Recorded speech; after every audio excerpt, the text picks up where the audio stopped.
Finally Khesari Lal Yadav के नए गाने का पोस्टर रिलीज हुआ और मोशन पोस्टर भी रिलीज हो गया।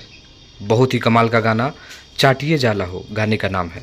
खेसारी लाल यादव और शिल्पी राज के आवाज़ में ये गाना आशीष तिवारी का लिखा हुआ, छोटू बंटी का म्यूजिक और बिट्टू राज यादव का कंपोजर और डायरेक्टर पवन पाल जी का है। कमाल का ये गाना खेसारी लाल यादव और शिल्पी राज के आवाज़ में बता ही दिए। वीडियो में खेसारी लाल यादव और डिम्पल सिंह नज़र आने वाले हैं। तो ये कमाल का गाना आप लोगों के बीच परसों देखने को मिलेगा अमाया फिल्म्स के ऑफिशियल यूट्यूब चैनल पर, जो आप लोग अपने स्क्रीन में इसको देख सकते हैं।